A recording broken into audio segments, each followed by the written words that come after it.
Hi everybody, my name is Lavell Brooks, and I'm doing my persuasive speech of the effects of social media. Let me ask you guys a question.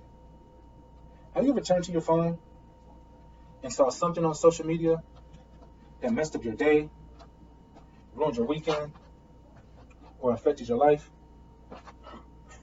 Like for instance, a friend of mine not too long ago had separated from his wife and kids, a toddler and an infant. Whatever was going on in the relationship, the wife decided to move to Maryland. The crazy part about this, it happened right before the quarantine. And now, this friend of mine immediately loses his mind. All because he sees his family on social media with some guy that he doesn't even know for sure that he's a replacement for him. What is social media? We're first going to start by looking at each word individually. The social part refers to interacting with other people by sharing information and receiving information from them. The media part refers to an instrument of communication, like the internet. From these two individual terms, we can draw a basic definition together. Merriam-Webster defines social media as forms of electronic communication through with users to create online communities to share information, ideas, personal messages, and other content. I brought this up because I want to talk to you guys about how social media can affect your mental health. First, I want to talk about how far-reaching social media has become in our everyday life. Second, its addictiveness and temptation to make unhealthy comparisons. And lastly, how we could be healthier social media usage decision makers. The global use of technology and social media networks means the world is more united than ever before. Social media platforms makes it simple for people to interact and unite with family, friends, and professionals. According to a medically reviewed article by healingwell.com, social media usage is estimated to rise to more than 3 billion users across the world by next year. While Microsoft News cited a study about participants were found to use social media on an average of 7 to 8 hours a day. With so many people using social media, there are bound to be some effects on human life. Which begs the question, how do social media affect mental health? While social media is bringing us together, it is also addictive and can cause unhealthy comparisons. Social media seems to have an aspect that appeals to pleasure-seeking side of the brain. This is demonstrated by the constant urge users experience to check their social media accounts for replies, new messages, and new posts. IDC study published by NBC showed that 79% of smartphone users reach for their phones within 15 minutes of waking up. And that's crazy. And 62% don't even wait for 15 minutes. They just wake up and just pick their phone up.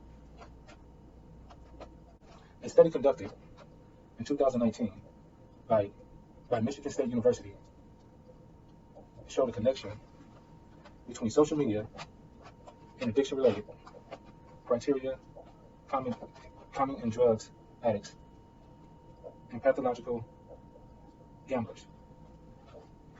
Some of these addictions characteristics include mental preoccupation, inability to focus, emotional shutdowns, neglect in personal life.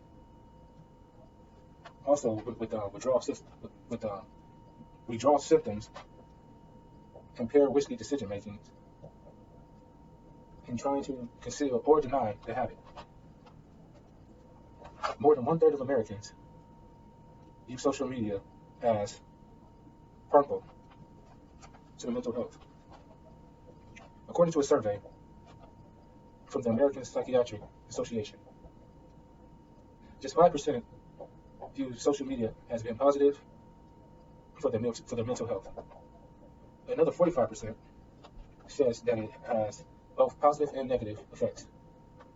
2/3 of the survey response believes that social media is related to social isolation. Okay, it seems like everyone is still on board. So let's talk solutions. Don't be overwhelmed.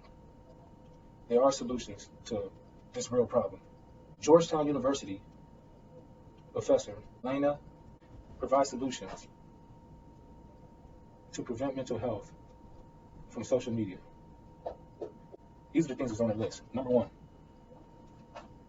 limit when and where you use social media. 2, have detox periods. Like times when you take breaks. 3, pay attention to what you do and how you do it and how you feel on social media. 4, approach social media responsibly. Stop social media from replacing real life. And that's important. Social media has many benefits. We're able to stay in contact with friends and communicate electronically. However, there are mental health complications that we need to be aware of.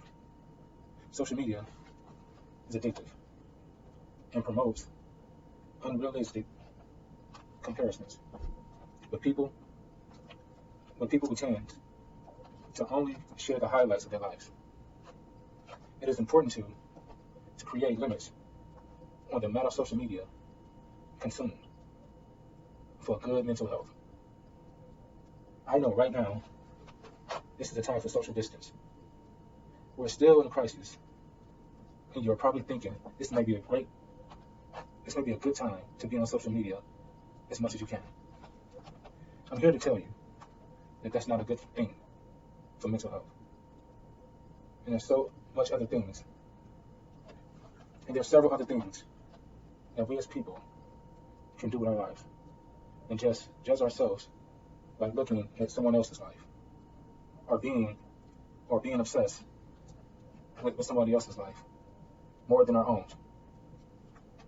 These are the mental aspects that social media carry. My name is Lavell Brooks, and I thank you guys for listening. Stay safe.